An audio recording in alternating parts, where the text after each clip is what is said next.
नारद जी ने सनकादिक ऋषि से पूछा, बोले महाराज ये तो कथा कथा से भक्ति महारानी प्रसन्न हो गई, इसके ज्ञान वैराग्य स्वस्थ हो गए। ये आपकी कथा जो है भागवत की, ये कैसे कैसे व्यक्ति को शुद्ध करती है।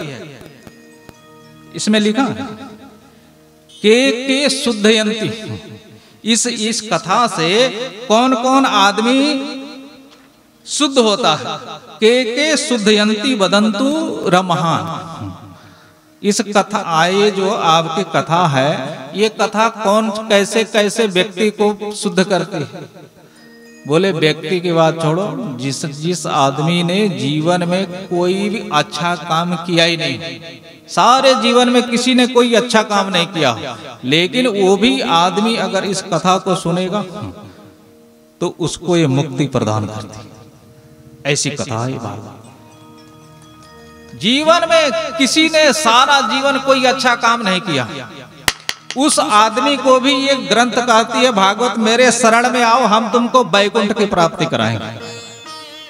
ये कथा कहती है वैकुंठम फलदाय। बोले महाराज तू ऐसे ही बोल रहा, कोई प्रमाण भी है तेरे पास, किसी को ऐसे आदमी को इसने तेरे भागवत ने मुक्ति दिया है?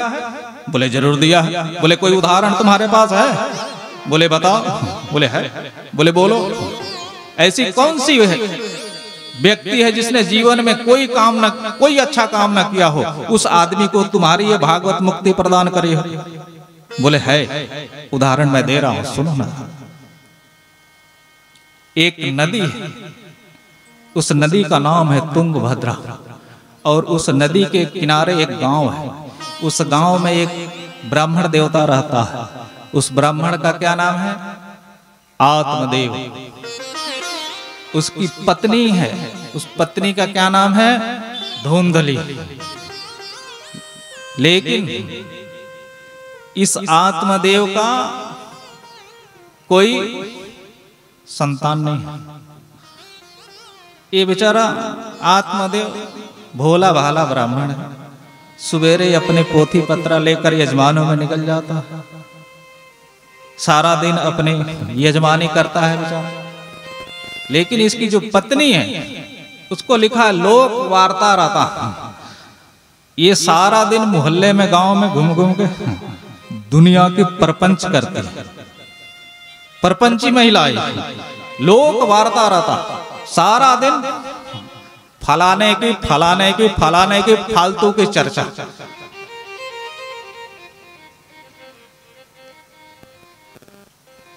ये धुंधली का काम है। लेकिन आत्मदेव इस बात से बड़े दुखी हैं कि जीवन में कोई संतान नहीं है, और संतान नहीं होगा तो कौन हमारा अग्नि दाह करेगा, संस्कार करेगा, और कौन पिंडदान करेगा, कौन श्राद्ध करेगा, कौन तर्पण करेगा। और इसके किए बिना जीव मुक्त नहीं होता। हमारा पिंडदान तर्पण श्राद्ध कौन करेगा? पुत्र होगा तो करेगा ना। ये पुत्र है नहीं, फिर कौन करेगा? और जब ये नहीं होगा तो बताते हैं मुक्ति नहीं होती जीव। तो पुत्र होना चाहिए। इससे आत्मदेव बहुत दुखी है। और एक दिन उस बेचारे ब्राह्मण ने, आत्मदेव ने घर से निकल गया। बोले ऐसे जीवन का क्या फायदा जिस जीवन में कोई संतान न हो। बोले ऐसे जीवन को त्याग देना ठीक है। ये ब्राह्मण घर से निकल गया, जंगल में चला गया, प्यास लगी, एक कुआं था जंगल में, वहां बैठ गया। बोले पानी पीते हैं। लेकिन उसको उधर से एक बाबा आते दिखे।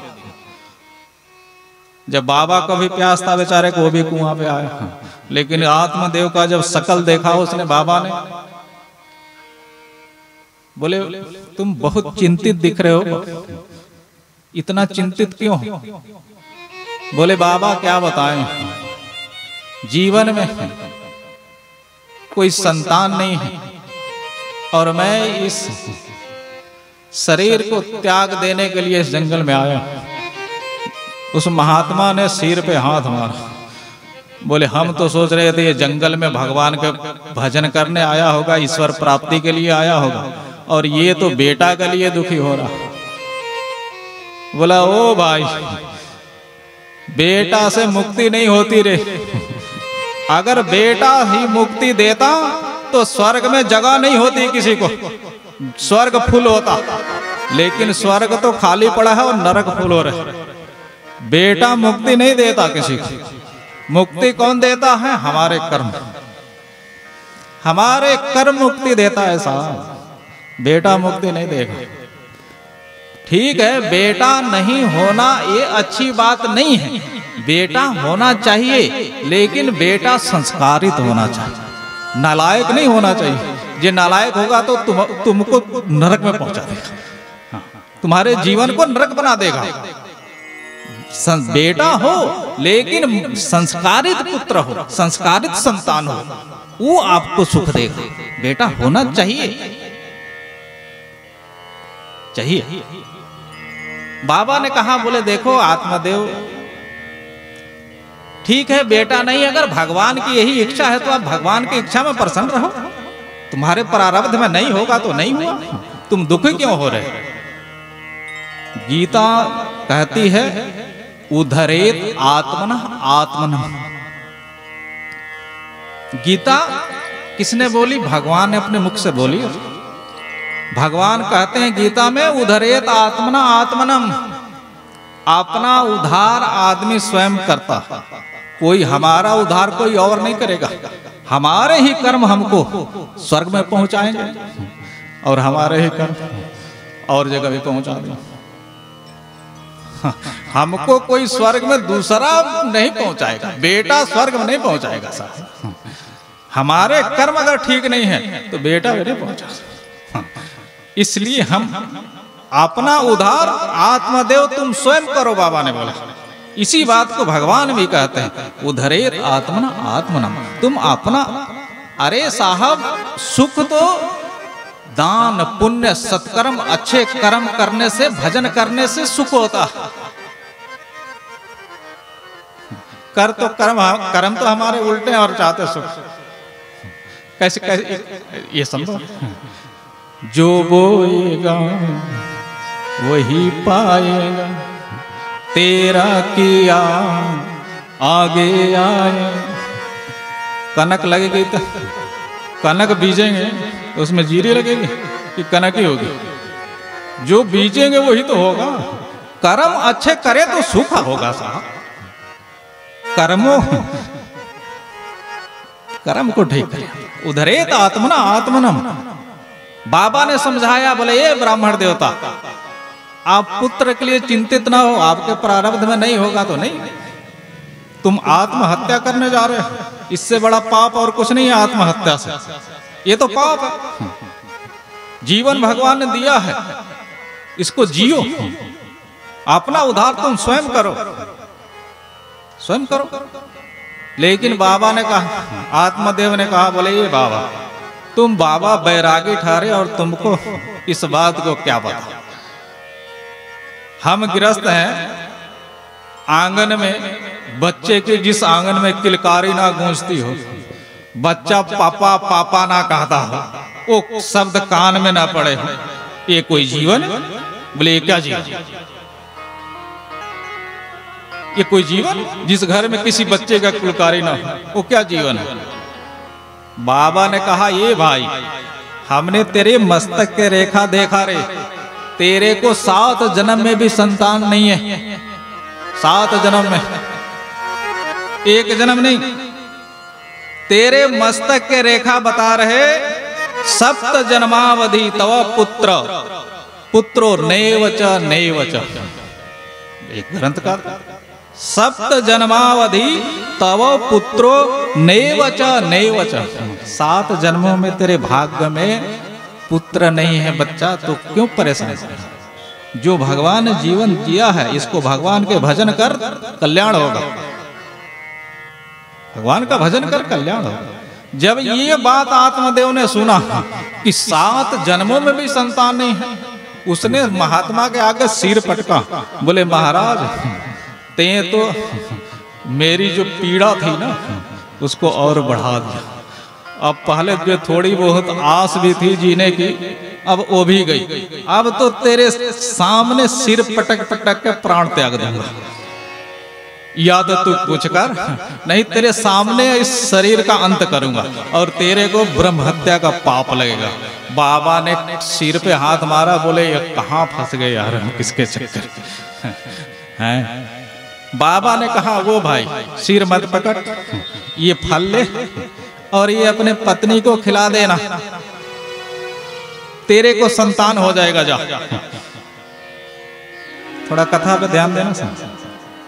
7 जन्म में उसको पुत्र नहीं लिखा, लेकिन बाबा ने हत्या करने जा रहा था, बोले ये रुक रुक, ये फल ले जा, अपने पत्नी को देना, बोले तेरा बेटा हो जाएगा। लेकिन बाबा ने कुछ नियम भी बताए, इस नियम का तेरी पत्नी पालन करे और ये फल खिला देना, तेरे को संतान हो जाएगा। आत्मदेव वहां से उछलता कूदता नाचता हुआ घर में आया और अपने पत्नी धुंधकारी को बोला, बोले हे देवी ये ले फल ले, ये फल। बोले तुम इस फल को लेके इतने उछल कूद रहे हो, ऐसा क्या है इस फल में? बोले भाग्यवान, ये फल ऐसा नहीं है, ये फल खाएगी तो बेटा होगा। बोले अच्छा ऐसा फल है? बोले हाँ, ये किस बाबा ने, सिद्ध बाबा ने दिया। बोले खा। उसने उस फल को दिया, लेकिन धुंधली ने आत्मदेव से कहा, बोले ये फल मैं स्नान कर, ध्यान करके, पूजा करके फिर खाऊंगी इस फल। आत्मदेव ने कहा चलो स्नान ध्यान करके पूजा करके खा लिया। उसने बेचारे ने फल धुंधली को दे दिया। धुंधली ने उस फल को उसको धुंधली, अच्छा धुंधली का माने क्या होता है? धुंधली तो है ही है, लेकिन धुंधली माने ये जो वो कथा, उस कथा को वहीं रखो थोड़ा। आत्मदेव, ये शरीर जो है, हमारी आत्मा कहाँ है? शरीर में तो आत्मा है। तुंगभद्रा माने, तुंगभद्रा नदी के ऊपर गांव है, उस गांव में ब्राह्मण रहता है आत्मदेव। तुंग माने शिखर और भद्रा माने कल्याण। थोड़ा समझना। तुंग माने शिखर, ऊंचाई, और भद्रा माने कल्याण। सबसे कल्याण करने के लिए 84 लाख योनि में कौन सा जीवन है? मनुष्य जीवन। और इसी, यही आत्मदेव है, इसी में आत्मा रहती है। लेकिन ये आत्मा देव होना चाहती है, देव। लेकिन हम लोगों ने इसको प्रपंचों में उलझा। इसी आत्मा के पत्नी जो है वो कौन है? बुद्धि। हमारी धुंधली, ये बुद्धि जो है यही धुंधली। थोड़ा समझिए कथा, समझिए। हमारी बुद्धि धुंधली है और धुंध में साफ दिखता है? साफ दिखता है जी? साफ नहीं दिखता। उसमें बिल्कुल अंधेरा भी नहीं होता और बिल्कुल साफ भी नहीं होता। हमारी बुद्धि धुंधली है, ना हमको पूरा ज्ञानी है ना हम पूरा पागल ही, बीच में हमारी बुद्धि रूपी धुंधली। इसमें रहने वाला आत्मा वही आत्मा है। लेकिन ये बुद्धि ने, धुंधली ने फल खाई नहीं? खाई नहीं खाई। उसने ले लिया फल को और रख लिया। पड़ोस की महिला आई, उससे सलाह करी, बोले बहन देख बात ऐसा है, एक बाबा ने फल दिया है और बाबा ने कहा बोले इस फल को खा तो बेटा होगा। लेकिन वो जो पड़ोसन महिला आई थी उसने कहा जी बाबा ने दिया है तो खा ले बहन, बेटा होगा तेरा। लेकिन धुंधली है, उसने कहा ये फल खा लिया, हमारे घर में काम कार्य कौन करेगा? फिर मैं अकेली, शरीर भारी हो जाएगा, घर के भी काम काज है, कौन करेगा? जे घर में आग लग गया मैं भाग नहीं पाऊंगी, जे घर में आग लग गया मैं दौड़ ही नहीं पाऊंगा। बोले मैंने ऐसा सुना है कि परीक्षित जो थे वो 12 साल पेट में रह गए थे अपने माँ के। परीक्षित ने 12 साल माँ के गर्भ में ही रह गया, नहीं निकला। जी हमारा बेटा कहीं 4 साल रह गया, मैं तो वैसे मर जाऊंगी। बोले बहन ये बात तो मैं भी सुनी कि परीक्षित 12 साल पे गर्भ में रहे थे। बोले नहीं नहीं, मैं फल ये क्या करूं, मेरे तो बुद्धि काम नहीं कर रही। बोले इस फल को उसने नहीं खाया, लेकिन वो पड़ोसन महिला ने उसको समझाया, बोले तू इतना काहे सोचती, फल खा तेरे को बेटा हो जाएगा, इतना ना सोच तू। लेकिन उस महिला ने, धुंधली ने फल नहीं खाए नहीं उसने। उसकी बहन आई और उसके बहन से फिर ये बात उसने रखी, बोले बाबा ने फल दिया है, बोले क्या करें मैं। उसकी बहन ने कहा, बोले बहन बात ऐसा है, उसके बहन को कई संतान थी, कई बेटे थे। उसके बहन ने सोचा हमारे घर में खाने को नहीं है और इसके पास धन बहुत है, हमारे घर में खाने को नहीं है और इसके पास खाने वाला नहीं है कोई।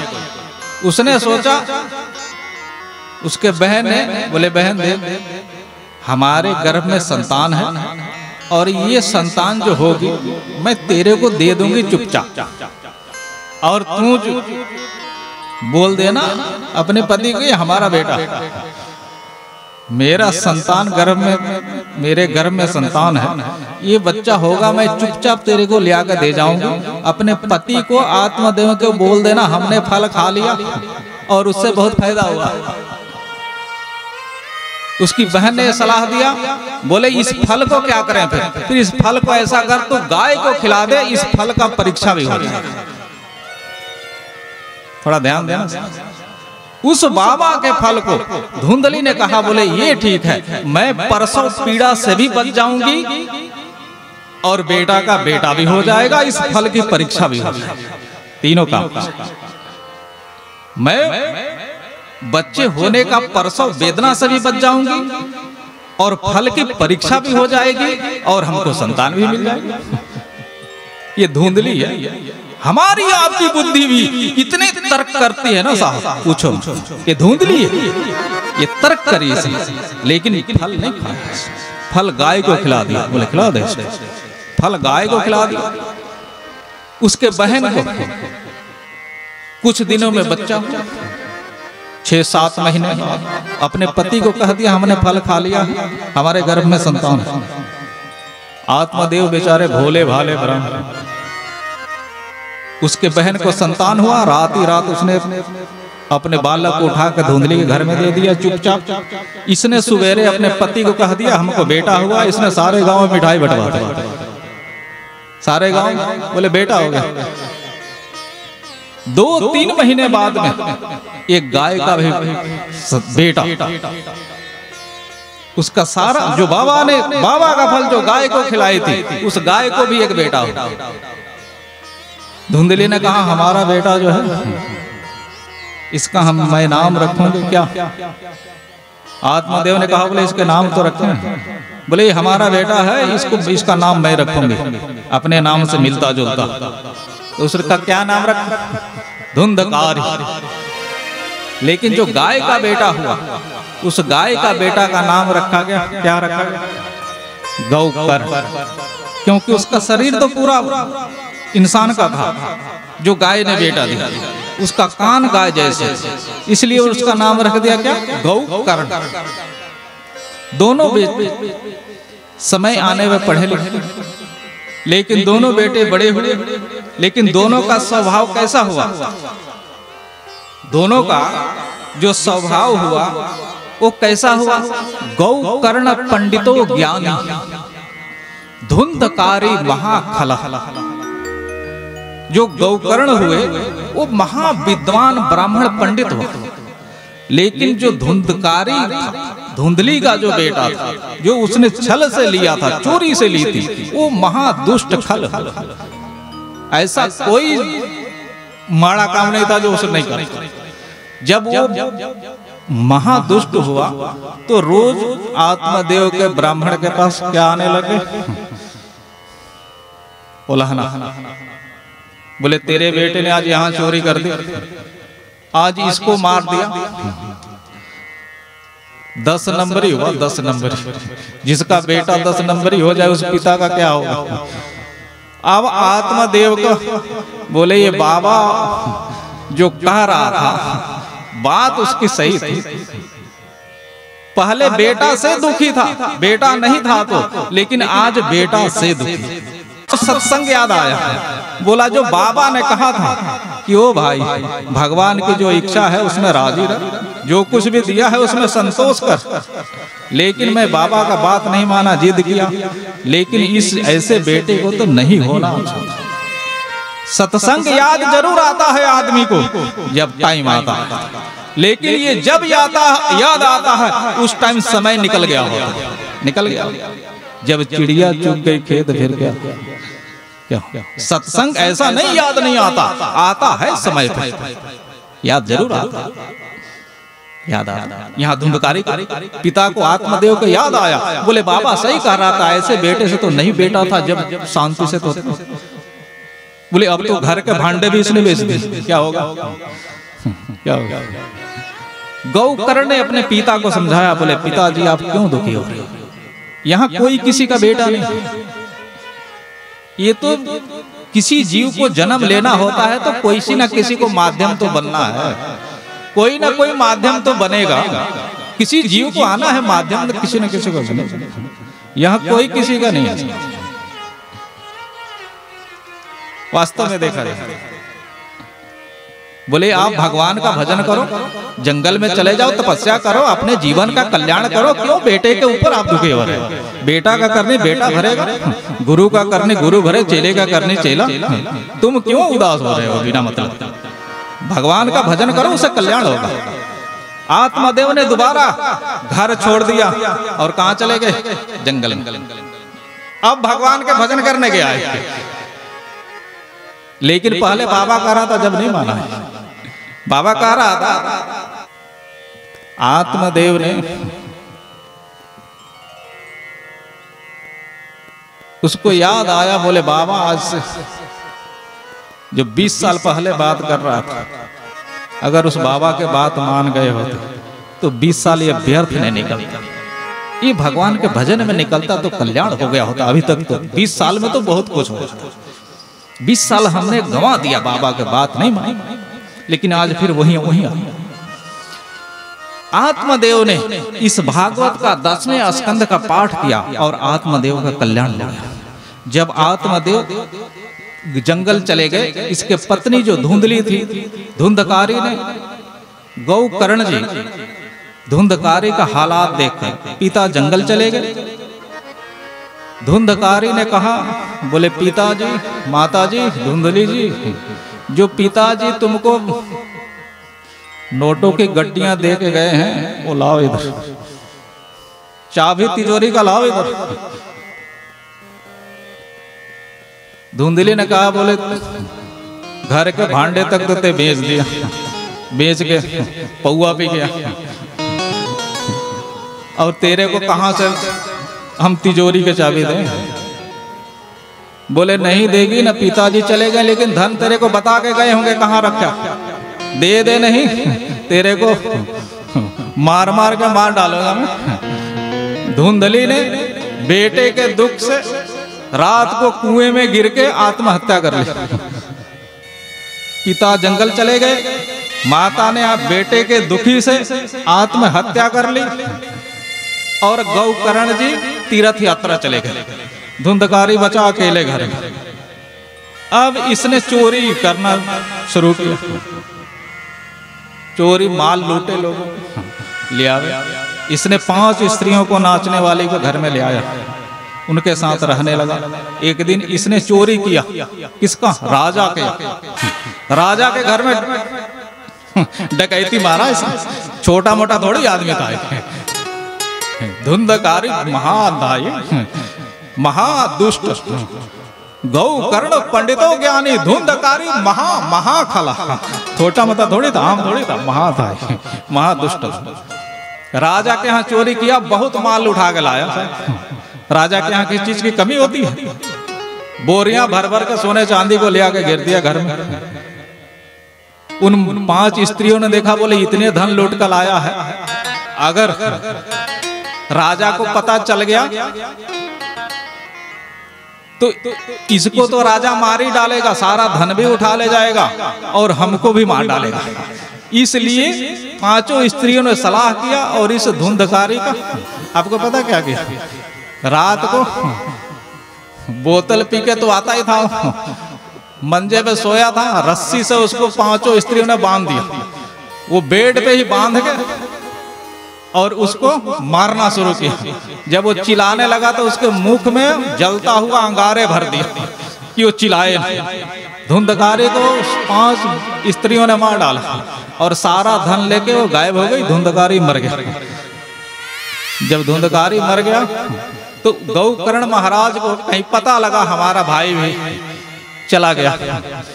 बोले चलो ये महादुष्ट था, पक्का भूत तो बना ही होगा, इसमें तो कोई शक है नहीं, ये भूत बना होगा, इसलिए इसको चलो हम इसका श्राद्ध तर्पण करने की इसकी मुक्ति हो जाएगी बेचारे की।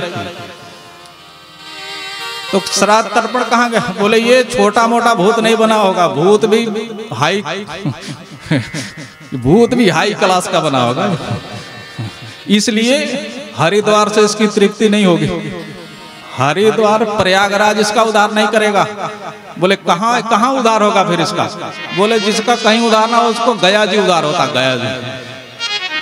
तो धुंधकारी का उद्धार करने के लिए, पिंडदान करने के लिए, श्राद्ध तर्पण करने के लिए आज गौकर्ण जी कहाँ गए? गया जी।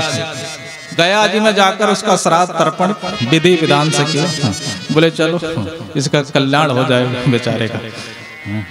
लेकिन उधर से जब गया श्राद्ध करके आए तो बोले घर में तो चलो, वहां श्राद्ध करके आए अपने घर में, और रात को जब उस घर में बेचारा वो मंजे पे लेटा तो एक काली सी छाया उतरी, और काली सी छाया उतरी, वो कभी भेड़ बन जाए, कभी बकरी बन जाए, कभी हाथी बन जाए, यानी कि धुंधकारी मर के प्रेत बना, और वही धुंधकारी था। लेकिन वो कुछ बोलना चाहे, लेकिन इतना पाप था कि वो बोल नहीं पा रहा। गौकर्ण जी महाराज पंडितों ज्ञानी, ये महाज्ञानी पंडित ब्राह्मण विद्वान है। इसने हाथ में जल लेकर मंत्र को, जल को अभिमंत्रित करके जब धुंधकारी पे उस छाया पे मारा तो वो बोल पड़ा। वो बोल पड़ा, क्या बोला उसने? ए भाई, मैं धुंधकारी तेरा भाई, मैं प्रेत बन गया हूं। बोले तू प्रेत तो बन गया लेकिन तेरी मुक्ति नहीं हुई। बोले नहीं, मेरी मुक्ति नहीं हुई है। बोले तेरा तो गया जी में श्राद्ध करके आया भैया मैं। बोले गया जी में एक बार छोड़, चाहे तू 100 श्राद्ध कर ले, लेकिन मैं छोटा मोटा भूत नहीं बनाऊं रे, मैं भूत भी ऊंचे क्लास का बना। बोला गया श्राद्ध सते नापी मुक्ति रमेना भविष्यति। बोले चाहे गया में तू मेरी 100 श्राद्ध भी कर दे, तर्पण कर दे, पिंडदान कर दे, लेकिन मेरी मुक्ति उससे नहीं होगी।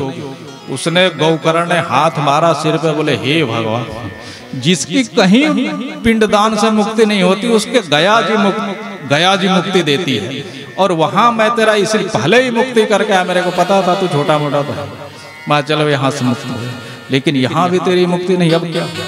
उसने सारे विद्वान ब्राह्मणों को बुलाया और पूछा, लेकिन किसी ने भी गया जी से ऊपर सलाह नहीं दिया। फिर उसने अपने इष्ट देव, जो उसके इष्ट देव गौकर्ण जी महाराज को, सूर्य नारायण से उसने पूछा अपने इष्ट। बोले प्रभु ऐसी बात है, इस आत्मा का कल्याण कैसे होगा? तो उसने कहा, बोले इसका कल्याण श्रीमद् भागवत सप्ताह यज्ञ करो। श्रीमद् भागवत सप्ताह यज्ञ से धुंधकारी का कल्याण हो जाएगा, मुक्ति हो जाएगी। तो श्रीमद् भागवत कथा गौकर्ण जी ने धुंधकारी के लिए सुनाया, और एक सप्ताह यही भागवत कथा जो हम सभी 1 हफ्ता सुनेंगे, इसी कथा ने धुंधकारी को वैकुंठ की प्राप्ति कराई। तो ये बड़े बड़े प्रेतों को भी मुक्ति प्रदान करती है ऐसी कथा।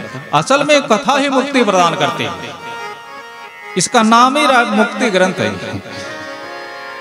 इस कथा में राम कथा भी आता, इस कथा में शिव जी की कथा भी आती है, इस कथा में देवी भागवत की भी कथा आती है, इस कथा में सारे कथाएं आते हैं, क्योंकि सारे कथाओं का निचोड़ करके श्रीमद् भागवत कथा व्यास जी ने रचना की। तो आइए धुंधकारी का भागवत कथा से कल्याण हो गया।